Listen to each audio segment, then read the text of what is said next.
How to survive a zombie apocalypse. A zombie apocalypse may sound like something so far-fetched, some of you will wonder why even bother, but we think that a true survivalist should be prepared for anything. So, if there's even a slim chance of a zombie apocalypse, we want to be ready, and in this video we share with you practical tips and ways to prepare and defend yourself against such scenario if occurs. Here we go. Prepare and reinforce your home. One way to survive a zombie apocalypse is to invest in a serious bunker that will be your second home. In the description section, we will link to a company that specializes in special bunkers that are even better and prettier than my own home. These bunkers will not only keep you safe and help you survive against a zombie apocalypse, but also in case of a nuclear war. So check them out if that interests you. Another way will be to harden and reinforce your existing home, as well as prepare your community to be more resilient. Your first hideout is your home, your natural environment, so harden anything possible so a simple kick won't break it down. That means doors and windows. Your base timeline of survival at home should be 2 weeks, so have everything you need with you in order to survive at least 2 weeks inside. We'll cover this point soon. 2 weeks is the time frame that covers most emergencies, including natural disasters. So, we believe it will be enough for a zombie apocalypse as well. Supplies. In your home, you should be well stocked with basic supplies. An easy way to remember what you need is to take Maslow's hierarchy of needs: food, water, health, communication. You need enough food, water, hygiene, and first aid supplies according to the number of people you are. When it comes to water, the rule of thumb is a gallon of water per person per day. So, if you have 3 people in your household for 2 weeks, that would be 45 gallons. You'll need to be able to store the water and, if necessary, filter it so it will be good for drinking and consumption. There are purifying tablets, a UV filter, and other available options to purify your water.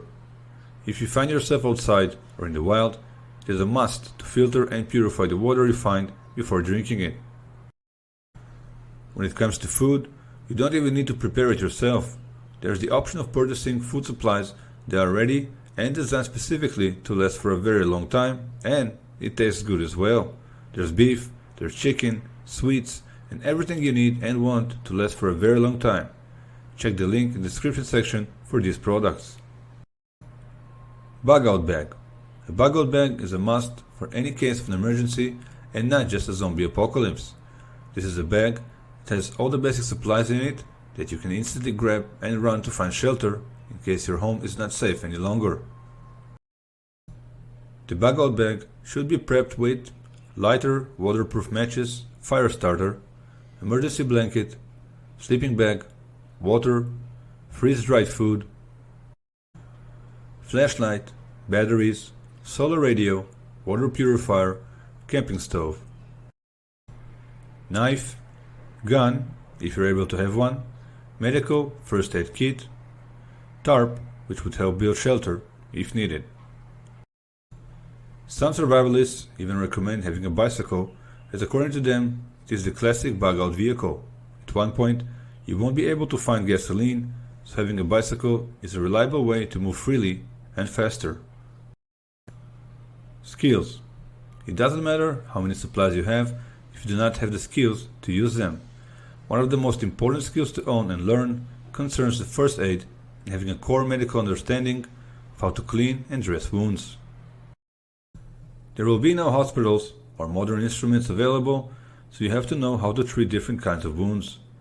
On our site, we have a great article titled "What Should We Remember When Giving First Aid?" and I recommend you read it and learn from it as well. You can find a link to it in the description section as well. Another type of required skill is outdoor survival skills. That includes knowing how to navigate. GPS and cell phones may not work, communication may be down, so you'll need to know how to read a map, navigate, and maybe even navigate by the stars. Other necessary skills in such an event is knowing how to start a fire, how to create a winter shelter, knowing to pay attention to your surroundings and what's around you, staying calm and calming others so they won't panic and make mistakes, and so on. Your destination.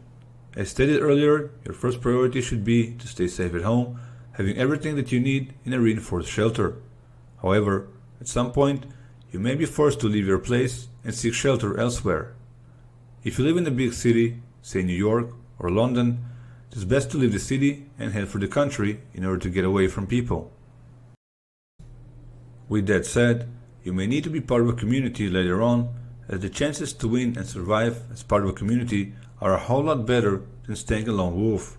People help each other, each have different skills, so being part of a community is better than being and trying to survive alone. What type of zombies are you fighting against? It is crucial to know what type of zombies you are fighting against. Are they slow-walking zombies like in The Walking Dead, or the rabid kind that run like wild animals like in 28 Days Later? If they are the slow-walking kind, you can simply move around them. Some experts even suggest using dogs who can sense threats and major changes.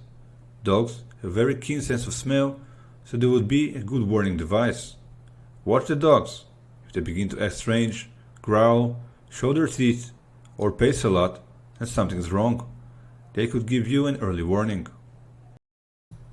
On the other hand, if you're up against the fast kind of zombies, then you won't outrun them. In such a scenario, your best chance of survival would be to turn to stealth. That means moving in the shadows, moving underground, and basically moving in any way you can in order to avoid them. If you get into a confrontation with a fast mover zombie, then you know if there's one, there's probably more.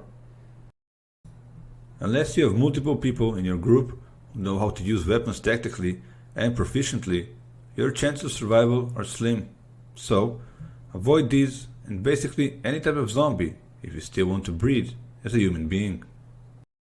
Thank you for watching. If you enjoyed the video, please like and subscribe to support our channel. We truly appreciate it. On our channel, you'll enjoy more videos about off-grid, camping, survival, and other interesting topics. Also, feel free to visit our site for interesting articles on various topics, as well as recommendations on highly popular, high-quality, and useful products for everyday living, survival, and more. Have a wonderful day.